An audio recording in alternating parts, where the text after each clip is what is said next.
Belinda and HarperAudio Australia present this unabridged recording of In the Quiet, written by Eliza Henry Jones and read by Jennifer Vuletic.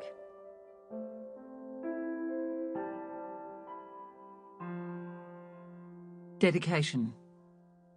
To Jan and Ben, my story sharers. I love you both to pieces.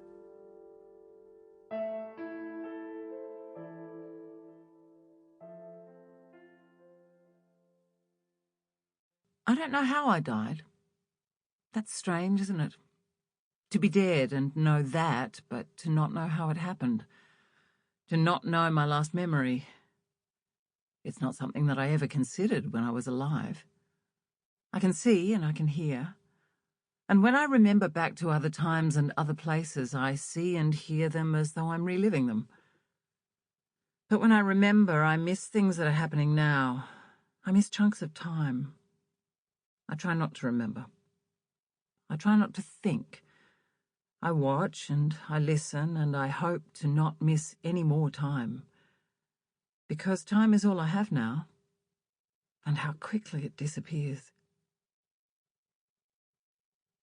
The first thing I am conscious of is my little girl, Jessa. She's sitting on the veranda wearing the blue dress I bought her last summer. She has perhaps worn it twice since then. She is coming into her teenage years and the dress already seems too short, riding high above her knees. She's fiddling with a nail from a horseshoe and keeps stamping her foot. There's bull ants, that's why. She stares left where the big paddock is. She makes a clucking noise with her tongue like she's coming in to a jump on her pony. Purple flowers from the jacaranda start to fall and she shakes her head free of them and glares up. "Don't!" she says. And above her head, Rafferty is hanging out a window, grinning, one hand wrenching a branch backwards and forwards. "I said don't!" She is on her feet, fist clenched around the horseshoe nail. She runs inside, straight into her father. "Whoa," he says, patting her. "Easy." My husband, Sebastian, is a farm boy. He has always been prone to stroke me and make cooing noises whenever I was unhappy or unsettled. Has been prone to make clucking noises like Jessa if I walk too slowly down the street.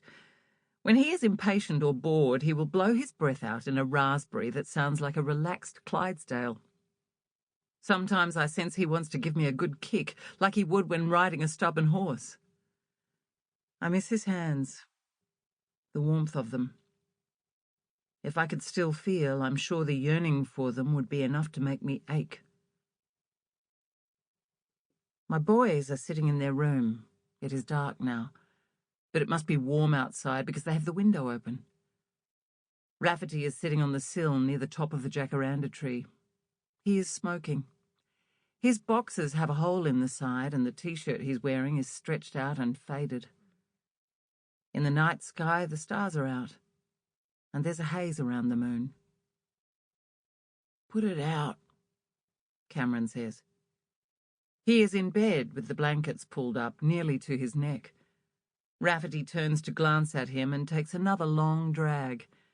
The tip lights up and he blows smoke rings out into the still night. It is strange to see him smoking. Strange to see him so adult. Altered, but the same. "Please," Cameron says. Rafferty sighs as though Cameron has just asked him to cut off a leg, but he slowly butts it out on the sill.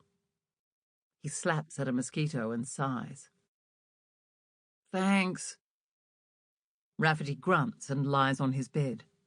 His doona is kicked off the end, but he doesn't make a move to grab it. He puts his hands behind his head and stares up at the ceiling where the moon has fanned shadows of the jacaranda branches. Rafferty blinks slowly, watching their stillness. "Are you okay?" Cameron's voice is quiet, barely a whisper. "Of course I am." Sample complete. Ready to continue?